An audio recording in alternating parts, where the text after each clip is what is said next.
हाँ, बिस्मिल्लाहिर्रहमानिर्रहीम। अब टॉपिक पढ़ ले, ऊपर क्या टॉपिक लेकर आए? जी सर, ये जो नॉन एग्जैक्ट थी डिफरेंशियल इक्वेशन और सर एग्जैक्ट बनाना था, उसके लिए केसेस थे। हाँ, उसके लिए केस 3 है। हमने पिछले वीक नंबर 2 में ये non exact differential equation start किया था और उसमें हमने केस नंबर सॉरी के वीक नंबर 3 में केस नंबर 1 पढ़ा था और केस नंबर 2 पढ़ा था, याद है? यस। तो वो केस नंबर 1 केस नंबर 2 से हमारा मुराद क्या था? असल में हम नॉन एग्जैक्ट डिफरेंशियल इक्वेशन को कन्वर्ट करते थे किस फॉर्म में? सर उसको हम एग्जैक्ट बनाते थे, उसके लिए हम करते इंटीग्रल थे integral integral factor find find करते थे। तो वो इंटीग्रल फाइंड करने के डिफरेंट केसेस थे कि हम इंटीग्रल के फैक्टर कैसे फाइंड करें। तो वो केस नंबर 1 में तरीका बताया था कि पार्शल एम और पार्शल एन का रिजल्ट सब्ट्रैक्ट कर लेंगे और उसको एम पर डिवाइड करेंगे, ऐसा कहा था ना। Yes sir. और दूसरे में पार्शल एन को पार्शल एम से पार्शल एन से सब्ट्रैक्ट किया था और एम पे डिवाइड किया था। एम पे डिवाइड किया। और ये पढ़ा था कि एक केस में हमारे पास result only function of X आ जाए और दूसरी में फंक्शन ओनली ऑफ वाई आ जाए, और फिर उसको हमने ई के ऊपर इंटीग्रेट किया था। Yes sir. तो वो ई के ऊपर इंटीग्रेट करने से हमारे पास जो रिजल्ट आया था वही हमारा इंटीग्रल फैक्टर था। वो इंटीग्रल फैक्टर हमने फिर ओरिजिनल इक्वेशन के साथ क्या किया था? क्या किया था? वो इंटीग्रल फैक्टर हमने ओरिजिनल इक्वेशन के साथ मल्टीप्लाइड किया था। मल्टीप्लाइड करने के बाद हमने उसको फिर चेक किया, पार्शियल एम का रिजल्ट मालूम किया और पार्शियल एन का रिजल्ट सब मालूम किया, दोनों का रिजल्ट इक्वल आया तो फिर वो एग्जैक्ट हो गया। और एग्जैक्ट होने के बाद उस पर फिर हमने फार्मूला लगाया कि एम का इंटीग्रेशन प्लस एन टर्म का इंटीग्रेशन इज इक्वल टू सी, लेकिन एन टर्म वो टर्म जिसमें एक्स इन्वॉल्व ना हो। तो ये वही स्टोरी है भाई कि हमारे पास एक डिफरेंशियल इक्वेशन है m d x plus n d y is equal to 0, but in this equation partial m by partial y does not equal to partial n by partial x, so this differential equation is non-exact and we are going to become this differential equation exact by multiplying an integral factor। हमें integral factor की ज़रूरत है। वो integral factor find करने के लिए हमने पढ़ा था कि देयर आर 4 केसेस। ये बाकी वही थ्योरी है जो हमने पिछले 2 केसेस में पढ़े हैं। ये जब इंटीग्रल फैक्टर फाइंड करेंगे उसको ओरिजिनल इक्वेशन के साथ मल्टीप्लाइड करेंगे, जैसे कि आपको यहाँ पर लेमडा नजर आ रहा है। This lambda is the integral factor and multiplied this integral factor with the non exact differential equation become exact equation. तो उसके लिए फिर हमने ये पढ़ा था methods to find the integral factor for given non exact differential equation. There are 4 cases for finding integral factor. तो यहाँ तक स्टोरी मैंने केस नंबर 1 में भी की है, केस नंबर 2 में भी, केस नंबर 3 और 4 में भी अभी कर रहे हैं। तो केस नंबर 3 ये है कि ऊपर लिखा है केस नंबर 3, ठीक है, कि आप जब इंटीग्रल फैक्टर फाइंड करेंगे तो इंटीग्रल फैक्टर आप इस केस में ऐसे फाइंड करेंगे कि 1 divide by m x plus n y. लेकिन अगर इस mx और ny से रिजल्ट 0 आया तो फिर तो 1/0 से क्या बनेगा? 1/0 से सर उससे प्रॉब्लम इन्फिनिटी बनेगा, उसे इन्फिनिटी बनेगा। अगर डिनोमिनेटर आपके पास 0 आया, mx plus ny is equal to 0, तो फिर तो 1/0 से क्या आएगा? इन्फिनिटी आएगा। Yes sir. तो ये आपको ये कह रहा है कि ये mx plus ny does not equal to 0। mx का क्या मतलब है कि m के साथ x मल्टीप्लाइड करो और n के साथ y, और फिर उसको 1 पे डिवाइड करो तो जो रिजल्ट बनेगा वो इंटीग्रल फैक्टर होगा। लेकिन ये आपने कब करना है? जो इक्वेशन आपको दिया जाए वो होगा कौन सा? होमोजीनियस होगा। अब आपको मैं तरीका बता रहा हूँ कि आपको अंदाजा कैसे चलेगा कि इक्वेशन होमोजीनियस है कि नहीं है। तो सबसे पहले आप इक्वेशन को चेक करें कि अगर इक्वेशन होमोजीनियस है तो फिर इंटीग्रल फैक्टर का यही तरीका है। ये बहुत आसान तरीका कार है। फॉर एग्जांपल मेरे पास यहाँ पर एक इक्वेशन पड़ा है x square y d x minus into x cube plus x y square into d y is equal to 0। इसमें m क्या है? m, हाँ एक्स स्क्वायर वाई। ये हमारे पास है। आले का बाकी कसान खुद नहीं है। जहूर जहूर किधर हो? मैंने देखा था आपको, आप आए थे लिंक। हाँ नियाजबीन। Yes sir. हाँ सोना नहीं है, ठीक है? सिर्फ आपका रोजा नहीं है, सबका है। यस मैं बार बार अटेंडेंस, मैं आज क्लास में 3 दफा अटेंडेंस लूंगा, याद रखिए।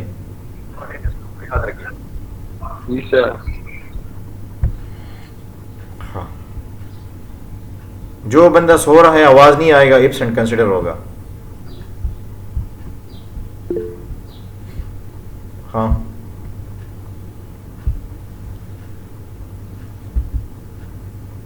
तो आखिर ये देखिए, यहाँ पर जो m टर्म है वो है एक्स स्क्वायर वाई, और Yes. जो n टर्म है वो माइनस को अंदर मल्टीप्लाइड करे तो ये है।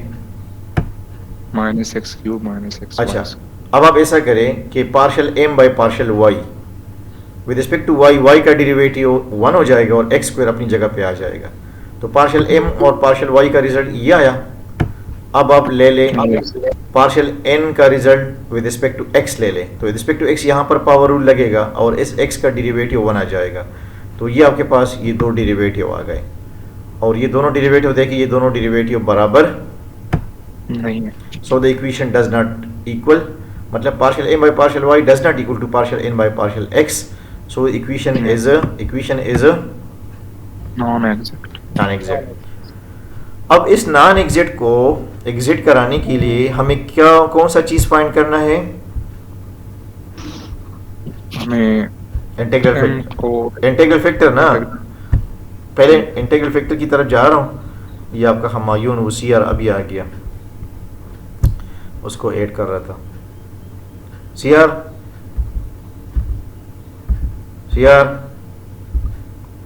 अच्छा, तो इसको इंटीग्रल फैक्टर को फाइंड करने के लिए शुरू वाले जो 2 केसेस थे कि पार्शियल m और पार्शियल n सब्ट्रैक्ट करो और उसको फिर n पे डिवाइड करो, या पार्शियल n को पार्शियल m से सब्ट्रैक्ट करो और उसको n पे डिवाइड करो, तो only function of x, only function of y, वो तो अलग बात है। लेकिन अगर मैं केस नंबर 3 को चूज करना चाहता हूँ, तो केस नंबर 3 के लिए क्या शर्त है? शर्त मैंने क्या बताया कि सर उसको x की वैल्यू जो है वो m के साथ ना सबर करें ना, वो तो इंटीग्रल फैक्टर है। वो ये तो प्रीवियस स्लाइड पे चले जाओ, ये तो इंटीग्रल फैक्टर है। होमोजेनियस फॉर्म होना हाँ, चाहिए। होमोजीनियस फॉर्म होना है। तो होमोजीनियस का मतलब क्या है? होमोजीनियस का मतलब सब नोट करें, ये बहुत इंटरेस्टिंग केस है, बहुत इजी है, लेकिन सिर्फ होमोजीनियस को देख ले। dx के फ्रंट पर जो टर्में लगे हैं उनका पावर 8 कर लो, इसको हम कहते हैं डिग्री। x पर पावर स्क्वायर है और y पर पावर 1 तो 2 और 1 कितना बनेगा? 3 और इस टर्म की डिग्री देखो, इस टर्म में पावर कितना है?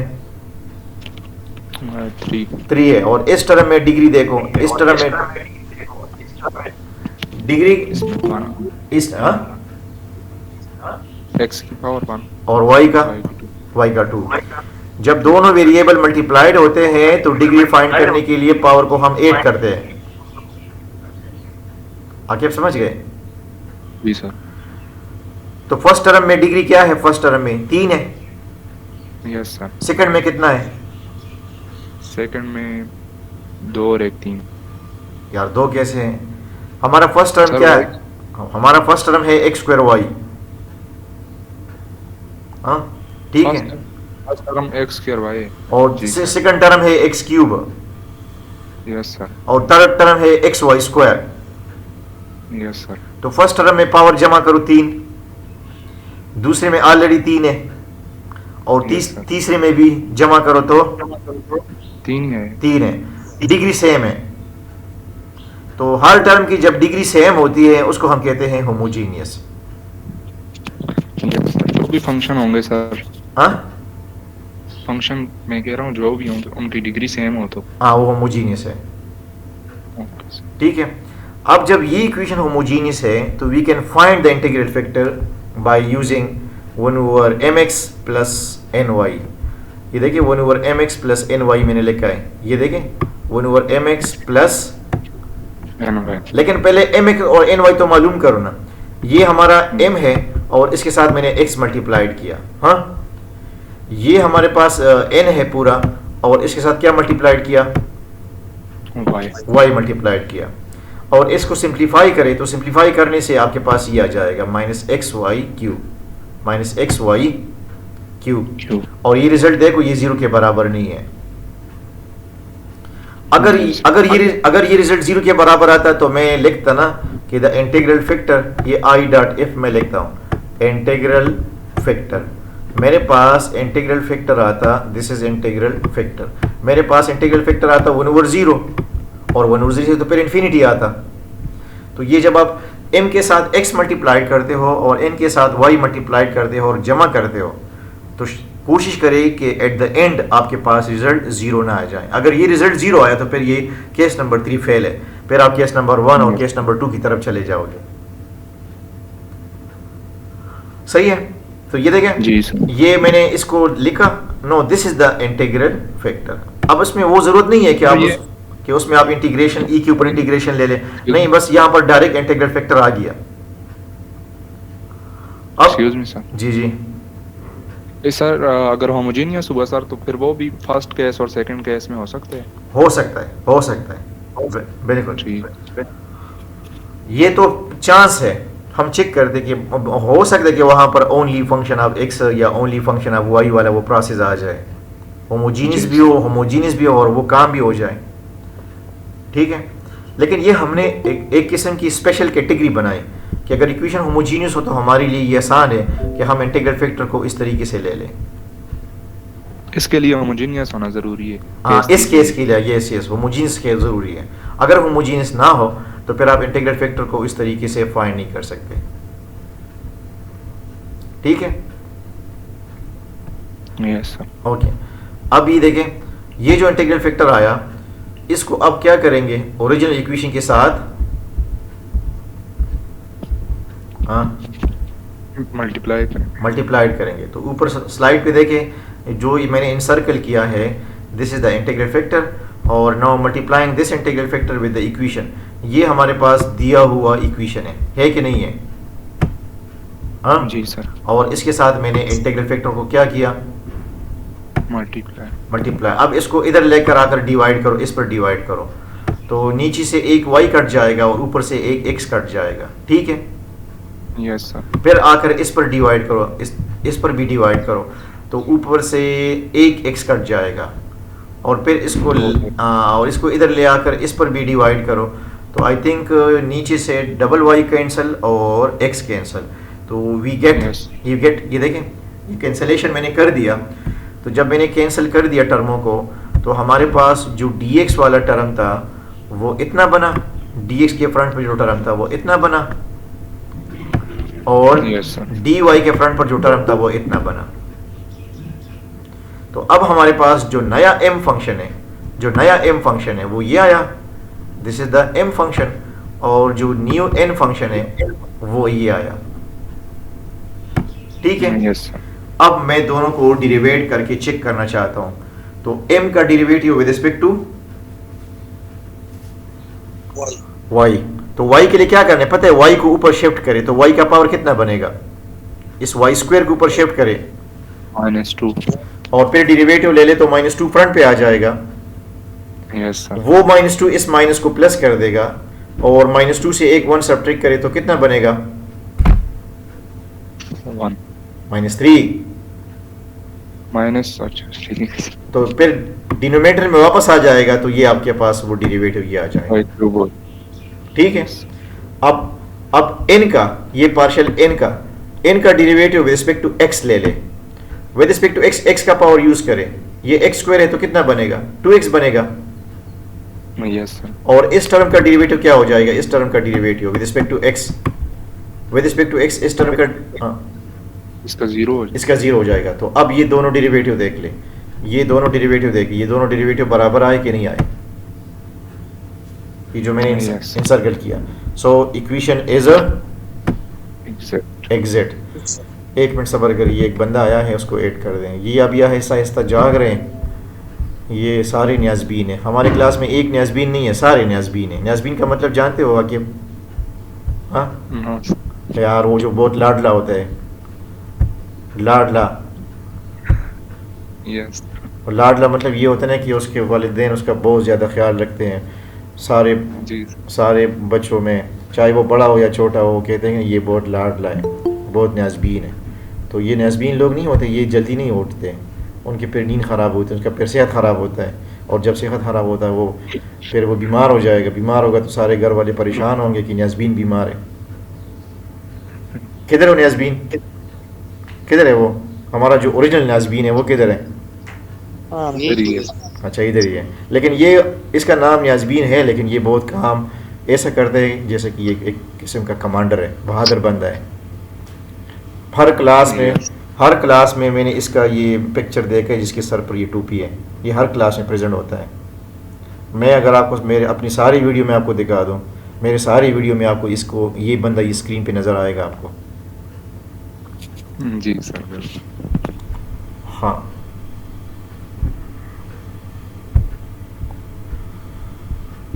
चले तो अब इसको हमने एग्जैक्ट कर दिया। तो जब ये इक्वेशन एग्जैक्ट हो गया तो फिर जाते हैं फार्मूले की तरफ। हमारा फार्मूला ये था कि no integration of m term with respect to x and integration of n term but those term of n which not containing x with respect to y। और ये राइट साइड पर आप c ज़रूर लगाया करें, c mean constant of integration. Yes sir. ठीक है, तो मेरे पास जो नया m फंक्शन था वो तो यही है।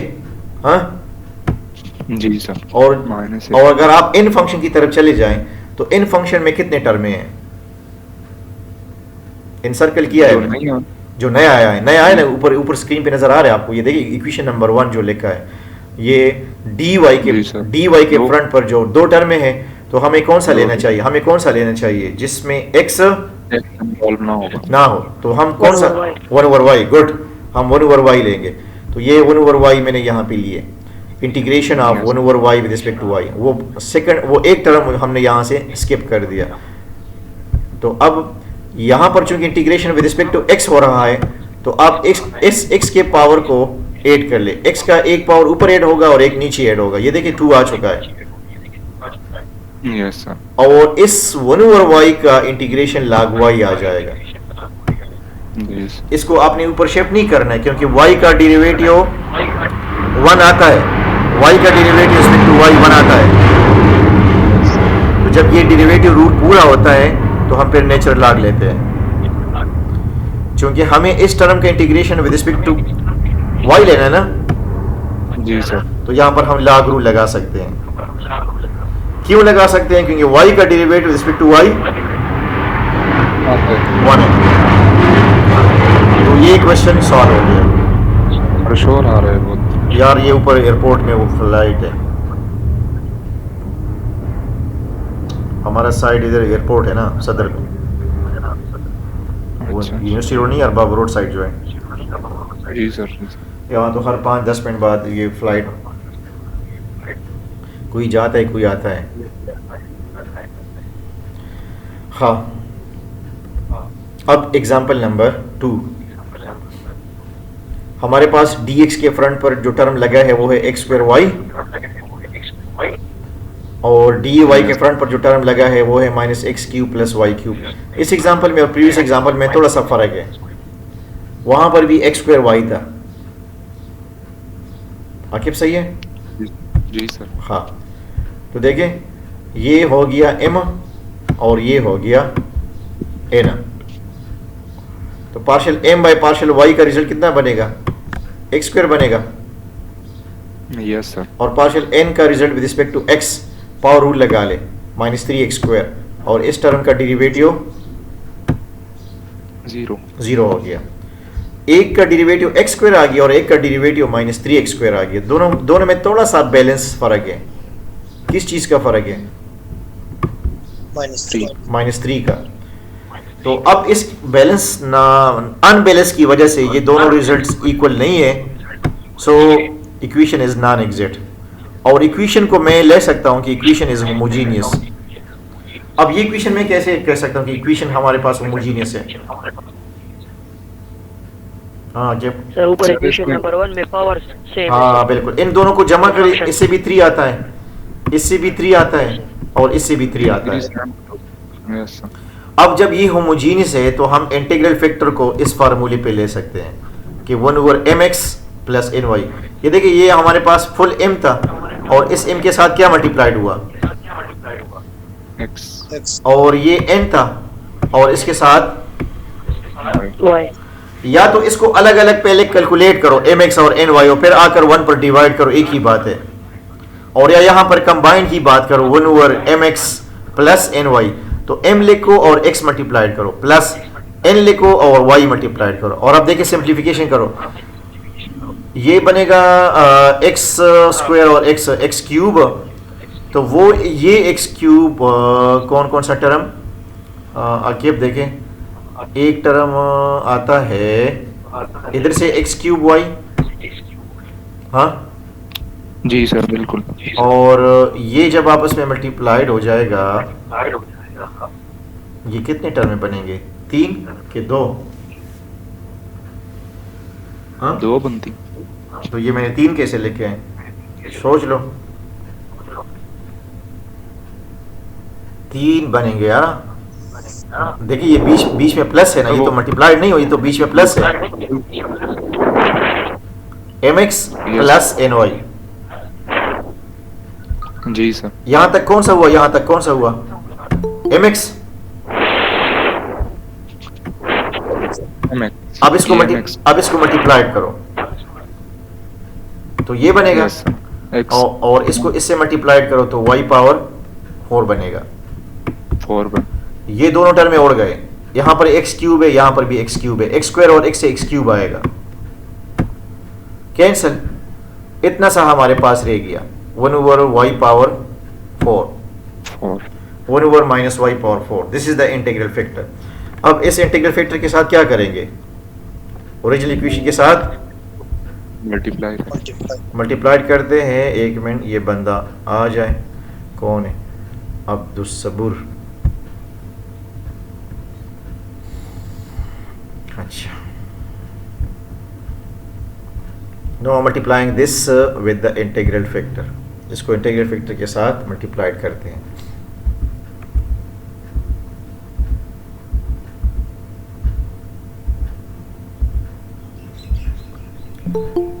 ओहो, ये भी दूसरा कौन आया, सुहेब,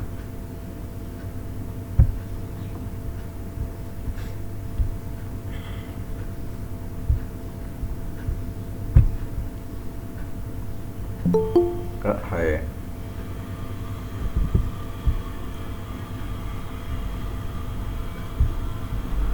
मोहम्मद शकील,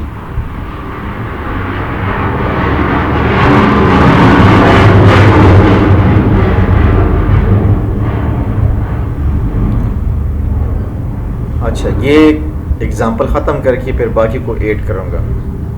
ये लेट आ रहा है, बस इसकी अभी वो नहीं है, एक लेक्चर तो हमारा ख़त्म होने वाला है। Multiplying the equation by -1/y power 4, ये देखिए -1/y पावर 4 को d वाले फ्रंट पर भी मल्टीप्लाइड किया और 1/y पावर 4 को n वाले टर्म के साथ ही मल्टीप्लाइड किया। ये जो आपको यहाँ पर प्लस नज़र आ रहा है, असल में उस इक्वेशन में यहाँ पर माइनस पड़ा है। आकिब सही है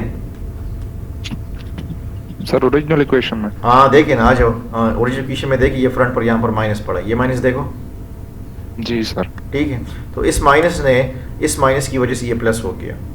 जी सर ठीक। अब मैं इसको कटिंग वटिंग में लेके जा रहा हूँ, यहाँ से y कट जाएगा तो -x² पावर 3 ये हो गया m, और यहाँ से इसको जब डिवाइड करेंगे तो x³ y पावर 4 प्लस एक y कट जाएगा तो 1/y आ जाएगा। तो हमारे पास जो नया m फंक्शन बना वो -x² y³ बना, और जो n फंक्शन बना वो x³ y power 4 plus y 1/4। एक मिनट सबर करें आकिब, एक मिनट सबर करें, मैं आता हूँ, ठीक है। हाँ हेलो, जी सर। ओके, जी सर। तो नया m फंक्शन जो बना वो minus x square y cube is equal to, और n बना x cube y power 4 plus 1 over y. अब दोबारा डेरिवेटिव शुरू करते हैं और इसको चेक करते हैं कि अब आया ये एग्जिट हुआ कि नहीं हुआ। और तो m का derivative respect to y, with respect to y इस y को आपने ऊपर शिफ्ट करना है, तो पावर कितना बनेगा? y को ऊपर करेंगे -3। वो -3 जब फ्रंट पे आ जाएगा डेरिवेटिव में तो इस माइनस को प्लस कर देगा। Yes sir. और y पावर -3 से एक -1 लगा दो तो y पावर 4 हो जाएगा, और फिर वो नीचे रिवर्स आ जाएगा, तो ये इसका डेरिवेटिव आ जाएगा। यस। अब इस n का derivative respect to x, with respect to x ये पावर यूज करें, ये वाला, तो 3x स्क्वायर y पावर 4, और इस टर्म का डेरिवेटिव कितना हो जाएगा? इसका 0 हो जाएगा, 0 हो जाएगा। तो दोनों डेरिवेटिव देखें, दोनों डेरिवेटिव बराबर आएगा। इस डेरिवेटिव को देख ले, दोनों डेरिवेटिव बराबर, ये इक्वेशन देखें, ये इक्वेशन डेरिवेटिव बराबर, so equation exact, no solution.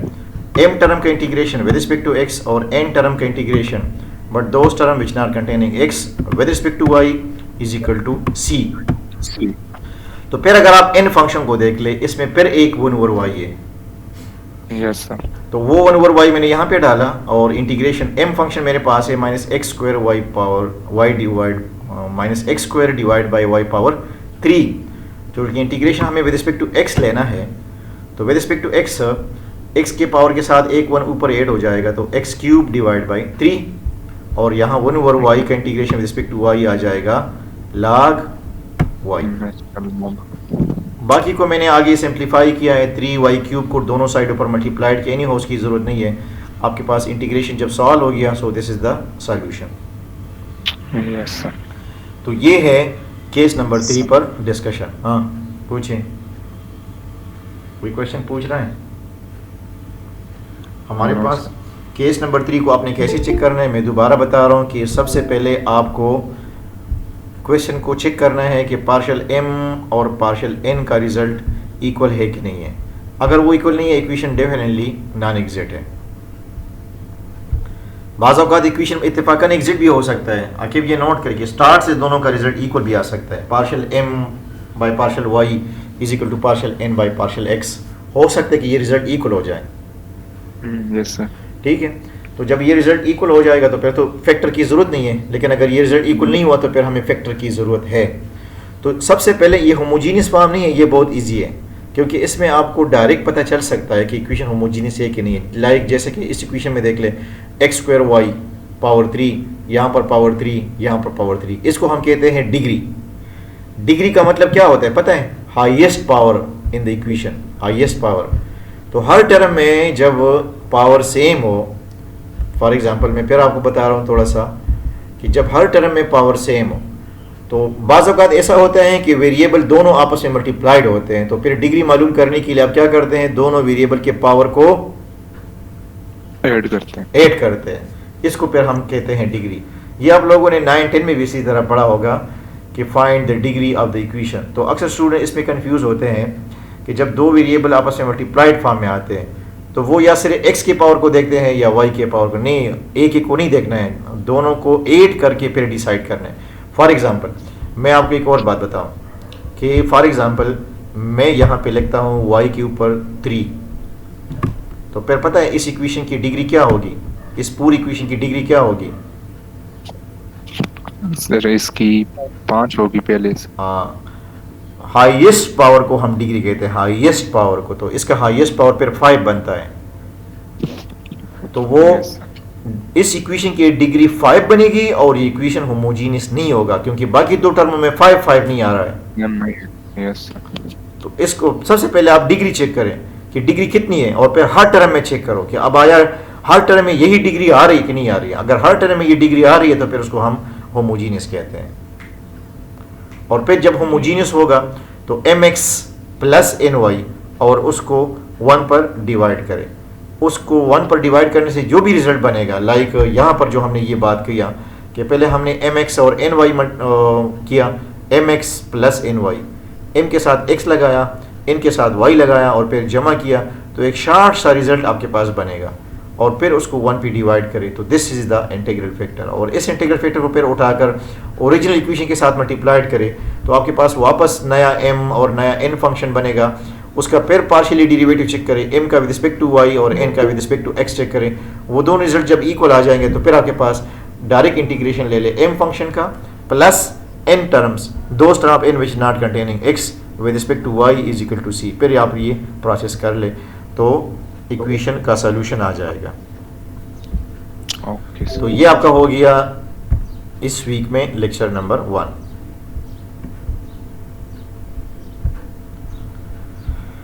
कौन आया? मुस्तफ़ा।